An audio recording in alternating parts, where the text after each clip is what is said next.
Now Ekblad. On that pass, Florida trying to transition.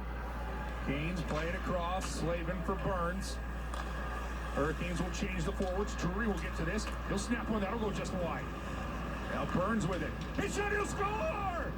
Brent Burns! Oh, man! Brent Burns! Get the lead! Right back!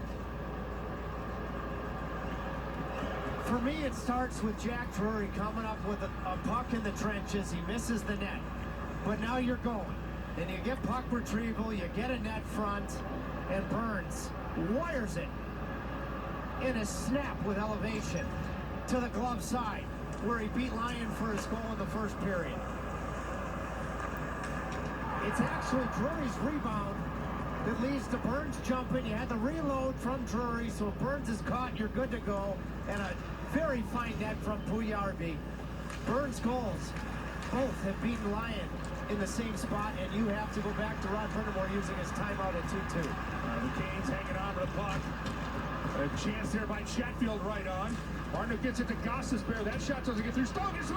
No rebound and put it home. Carolina. Wow! Lost.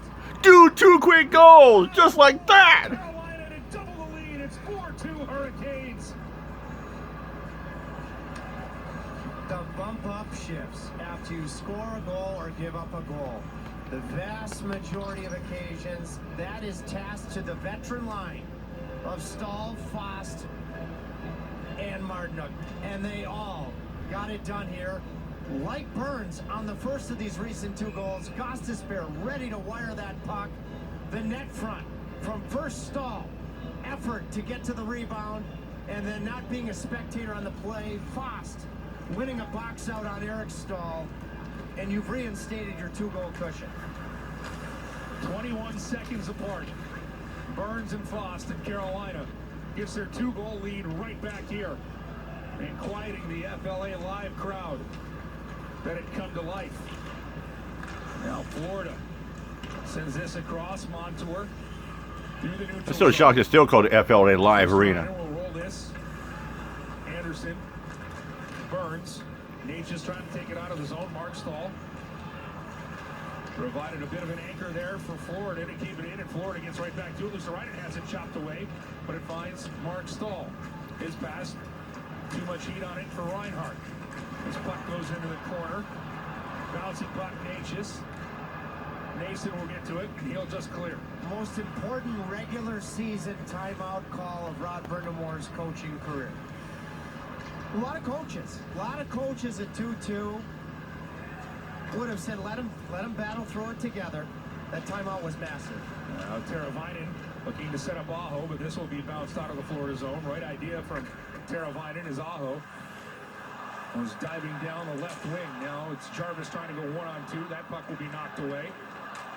And Florida will just bank this one back for Gustav Forsling. He was a one-time member of the Canes organization. Now Tkachuk has it knocked away by Aho. Tkachuk steps into Aho and will deliver the puck in the Hurricane zone. Lundell will get to it. Verhaeghe's out in front. Rolling puck. Anderson has to make the save. Aho tries to clear. Gudas was thinking about a shot. Then he wanted to hit Teravainen, and that allows the puck to leave the Hurricanes end. Now Gudas with 2 assists here in this period. He's become an offensive force. Not known in the Radko Gudas book. But the Canes on a loose puck. Aho turning this one in. Now a chance. Hanging on to the puck. Now getting it back for Chatfield. Chatfield shot just wide of the far post. Aho going for a change. Canes keep this in. Across for Jalen Chatfield. Puljujarvi back for Chatfield. Now Drury with it. His shot, that'll deflect off the glass. On a play into the net. 11:08 remaining here in the third period. With the division on the line, the Carolina Hurricanes come up with 2 big goals in 21 seconds and have a 4-2 lead in Florida.